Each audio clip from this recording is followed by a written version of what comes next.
Rhythm and Soul Radio. I am Marco Nobles. We have our virtual studio open. Our guest line is open, and we have a special guest with us. He's an entrepreneur, CEO of, I'm going to try to get this right, AnchorMinott Foundation, AnchorMinott. as Exactly. well as Global Vibes Entertainment. He's been an artist manager, he's a marketer, and now he's an author. He has a new book out. We're joined by Andrew Minott. How are you, sir? I'm good. How you doing? Thanks for having me. I'm doing well. I'm doing well. The book is entitled "Prove 'Em Wrong," and you Yep. spend a lot of time in the. There you go. Spend a lot of time in the music business. And as I understand, you originally started to write this book as a story about one of your famous relatives, a legend in reggae, Sugar Minott.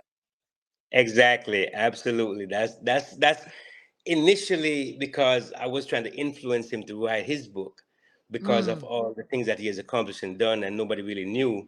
And I was telling him, do it, write a book, right? And he was very apprehensive. So when I finally convinced him to do it, he passed away a couple months later. So basically that was that. Oh So wow. then, yeah. So then years later, I met Mr. Angelo Ellaby, and I was talking to him, and he was like, "Why don't you write a book?" I said, "No, I'm not doing that. I'm not going to do that." And he kept on me until Angelo can be very persuasive, right? So here I Yes, am. yes. So I Shout end out up to writing the Angelo book. Ellaby, double exposure. So let's talk about the background because the background really kind of sets up the book. We said you started out originally writing it to convince Sugar Man not to write his book, but your background is very interesting because you spent time in the military. You came to New York from Jamaica. I believe I had this right, and entered the music business and started working with a number of artists and setting up concerts and even global tours for artists and all of that. So talk about your journey a little bit and getting from writing the book or trying to convince Sugar Minott to write the book to then you writing the book. Basically, the journey started in Jamaica, and as I detail in the book, so I grew up in Jamaica, and then I migrated to the U.S. to be with my father, and that's how the whole thing came into effect, because my father basically neglected me and my brothers. Mm. So I was supposed to go live in New York with him, and he said, "No, you're not going to do that. You're going to live in Jersey." So he sent us to Newark. So he sent us to Newark, and then said, "You got to pay your own rent." So he paid Mm. like 2 months and said you're on your own. So basically, I was forced to like try to figure things out really fast at 18.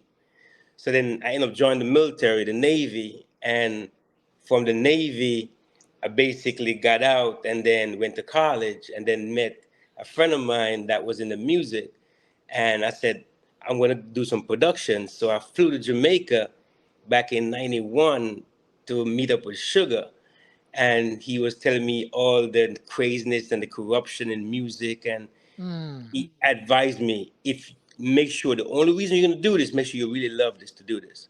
If you don't truly love the music, don't do it, because it is so bad, and you will tend to hate people and hate because you don't get the results that you expect, because everybody sees the glamorous life, but you don't see Right. the hard work that goes into it. Mm-hmm, So mm-hmm. basically, I heeded the word. I still listened to him, and I got into music, and then I started doing production, and from production, I started doing concerts. So basically, like the first concert I ever did, I was the first promoter to bring Sean Paul to the US. Okay, okay. First time Sean Paul came to the US, I brought him here. And then another embedded artist that's locked up, Vybz Cartel. The Yes. first time he came to Miami, I brought him here too. Okay, you okay. know so then basically, so I was doing that, and then from then I started doing tours. So I started going overseas doing, I was going overseas doing tours with different artists, every artist I worked with. So I've been traveling and everything else, and then basically my whole life just got, up and down with everything else that came with it. And then I was doing a concert in Miami, and that's when I had Sugar Minott on it, and he saw me, and this is like a couple of decades later. he saw me and he was like, "Why don't you help me and write work with me?" I said I didn't want to do it, and I said, "Okay, fine, I'll work be management." And so I started getting things together for him. And in the midst of all that, I started learning the things that he has done. Like he was the first reggae artist to ever tour Japan first. Mm. He was the first. He had the first reggae song that went number 2 on the British charts when he did over that Michael Jackson song "Good Thing Going." Mm-hmm. When he lived in England, he discovered musical youth, them kids that did pass the Dutch. He discovered Yes, them. yes. So he's done a whole bunch of things, and I was like, "Yo, how come people don't know these things? Write a book." And so basically, that's why it got me to like push him to write the book, write a book, write a book, and he ended up, passing away. So then, like I said, a decade later, I met Mr. Angelo Ellaby, and then basically, he pushed me, and then here I am, prove him wrong. Now you have the book. Yeah, and what's Yeah. interesting is, though I haven't read the book, from what I've read about the book, it's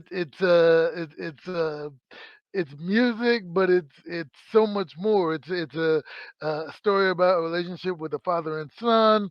It's a story about um, being in the music industry, learning lessons, being an entrepreneur, and living life.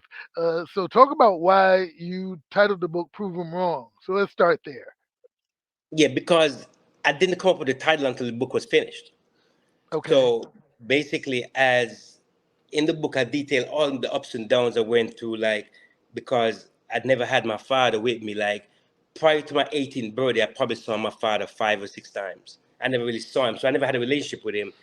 So Mm, writing this book made me realize the gap that in my life that I lacked, didn't have a father in my life, and mm-hmm. then me becoming a father of my own and taking care of my sons and become basically a single father and raising my sons on my own. I get to understand the in-depth and basically the whole the hardship that fathers go through raising especially Mm, boys. So it became a highlight and it became therapy for me because then I never understood how especially black men, the struggles they face being a father, and the stereotypes that they come about and say you're deadbeat, you don't take care of your kids, you do this, and that may be true in some instances, but there's a lot of us fathers out here that do a lot of good, a lot of great things, but nobody talks about it. And then yeah. we only the stereotype and the bad things is what sell, is what the media portray and everything else, and we're fighting from behind because of all the negative stereotypes. So we Right. learn to adapt and overcome all these issues and everything else. And then the hardship that I talk about in the book, where I got locked up and I had to leave my sons, and basically how everything trended downwards for that time I was away and coming back and then come back in their lives and understanding that especially a black man, you have to be there for your sons, especially. You have to be there for your Hmm. sons, no matter what it is.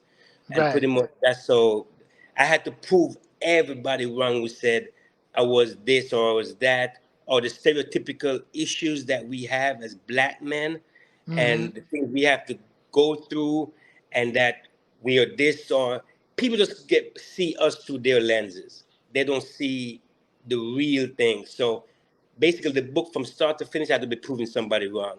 I had to prove my grandparents wrong who raised me. I had to prove my father wrong who didn't want to accept me. And then I ended up taking care of him in his last years of his life.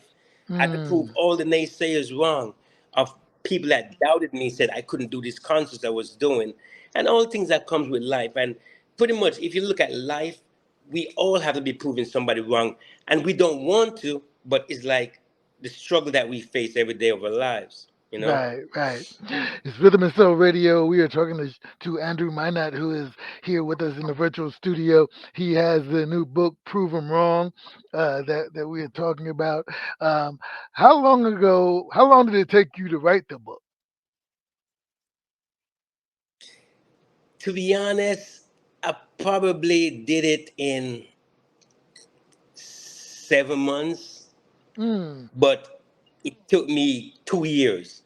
And the reason why, because when I started writing it, I was like flowing and everything was going. And while I was going and proofing it, it got me scared. Mm, I was getting really personal in the book. There's things in the book I have not spoken about in 30 years. I just haven't mm. spoken about these. And I was like, do I really want to do this?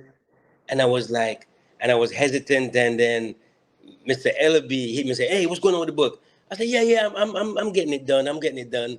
And I wasn't, You because had to I kind of was sit like, on it for a little while. do I was like, man, because the book was supposed to come out last year. Last Okay. year, a year ago, it was supposed to come. And then I stalled and stalled, and then he kept on me, and he kept on me. You gotta finish the book. You gotta finish the book. So I proofed it, and I was like, after my first proof, I sat on it for another couple months, and pretty much done. Then he was very aggressive about getting it done. So then I said, you know what? You talked about the personal nature of the book and the uh how it was kind of therapy for you. Was there a healing process to this, like as your family members got to see the book or read the book, were you able to kind of get some healing out of it, whether it's for you or your sons or other members of your family? Yes, for me, it was very therapeutic for me because, like I said, I haven't spoken about these things in 30 years. So a lot of things after reading the book, it was therapy for me. Actually, proofing it and writing it, it became a lot of therapy for me, because especially things that happened in the military that I talk about in the book, when a friend of mine got murdered, and I see how it changed my life in seeing how people react to different things and situations. And my family, then my brother passed away just before the book came out, and my Hmm. father passed away a year before that. When I started writing the book, my father passed away after that. So then it got really like, and I kind of stuck. Cause my brother passed away June last year, and that made me like stop for a second and think and see all the things that happened and went that I went through in life and all that. So it was kind of hard, you know. The only family members I really talk, cause my sons. I only have a sister that's alive and as a sibling, and then I have my nephews, and pretty much that's it. Cause both of my parents have passed, and I have uncles and aunts. Actually, the uncle that actually influenced me to join the military, he lives in Jersey. He lives in Orange, New Jersey, and I Okay. actually sent him a copy of the book, and he read it, and he was like, "Wow." He liked it. He was impressed. He was like, "Wow, I didn't know all the things that happened and you went through." But that was pretty good, though. Yeah, I was gonna ask you about that. Did you find that your family members, was able to learn more about you, or even you were able to get closer in your relationship with your family based on the book? Um, Pretty much like the only person like my uncle, because the people that have read it, like close family, most of my friends, my very close friends, have read it, and they were like, because I know a friend that I've known him since I was like 6 years old, and he was like, he read the book like in one sitting. He said, "Wow, I didn't know you went through all these things." And he was like totally shocked, and he was like, "Man, you persevered and all that." So that made me feel really good. But pretty Mm, much though, like I have cousins and stuff that have read the book, and they were really like, "Wow." you know People have told me that the book has helped them. They have gone through some healing of themselves and everything else. So with that alone, telling me that I've helped people, that's a good thing for me. So at least I know that there are people that I've helped and I've gotten better. So that's a good thing, though. yeah, I was gonna ask, once you get past the family reaction to the book, what has been the response from general public? I mean, I'm sure you've been doing some book signings or appearances and that sort of thing to spread the word about the book. You are a marketer. That's part of what you do or what you've done in your life. So, what has the response been as you've gone out, into the public, so to speak, with the book, and they get to read it and they get to respond?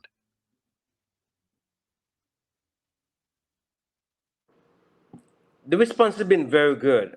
It's been really good. Um, Actually overwhelmingly good. Hmm. The feedback has been tremendous. The reviews on Amazon has been like outstanding. I've gotten like 5 stars across the board. People like wow, and this lady I didn't even know. She said she bought the book by mistake. She thought it was a book she needed for school. And after she Hmm. bought the book and she read it, she was like, wow, she get to understand her relationship with her father, who's from the Caribbean also. And then she said that no, she and I are family because of her reading the book and how I've helped her. So it's been really good though. All my friends, relatives, they're like really. Everyone is like shocked. They're like, one friend said he didn't know what to expect. He read the book, said, "You know what, I'm going to do it." And but he was like, "Damn." He said it was really deep for him. He said it touched him. I was like, "Man." He said for real. He said the book was really deep for him. So Hmm. I'm just thankful. I'm very thankful and very grateful. That's what it is. Right. You mentioned the book is available on Amazon, so which is the easiest way for most of us to get our books these days. Now that you've completed the book, you're out promoting the book. What's next for you? Are you still working with artists? Are you still doing tours and events? And what's the next step for you? I'm just doing right now because of the book. Like I'm doing signings and all that, and I'll be in New York in next month, June. I'll be up Okay. in New York doing a signing, and I'll be doing some interviews on radio and TV, and pretty much I'm promoting the book now. So now I'm doing mostly consultation. Like people ask me to help them with concerts and events, so I help them doing that because I'm spread so thin right now. So pretty much because even over the past year, I was helping my nephew that I talk about in the book. He transitioned to the NBA. He went college for 1 year. Now he's in the NBA. He played for the Minnesota Timberwolves. So I was spending a lot of Okay. time helping him making that transition from college to the pros. So I was doing a lot of different things, like they said, Jamaican typical, a lot of jobs you have. So I was doing a whole bunch of different things. But basically, the book is available on Amazon, and you can go on my website, AnchorMinott.com. But basically, a lot of friends have said they just go on Amazon and they get the book in like 2, 3 days. So it's pretty easy Excellent. and convenient. Excellent, excellent. Well, we're glad that we could be a part of the early interview schedule. We're based here in New York, but we're able to do this interview early before you get into town. Hopefully, when you do get into town, we can catch up in person as well. And we appreciate you taking the time. Andrew Minott, the author of Prove 'Em Wrong. The book is available on Amazon right now. Go get it. Support this brother. And again, tell me your website again and how folks can follow you and keep in contact with you. Yeah, like the book is available on Amazon.com and AnchorMinott, my website, AnchorMinott.com. And you can find me on all Instagram, Facebook, Twitter at Drew Minott. All my handles on social media is Drew Minott, Minott. And you can find me all over. The book is available right now. Go get it. See. There you go. Andrew Minott, one more time, prove him wrong. Thanks a lot for taking the time. We appreciate it, sir. Thank you, sir. Appreciate it. Thank you. All right, it's Rhythm and Soul Radio. We have more coming up right now.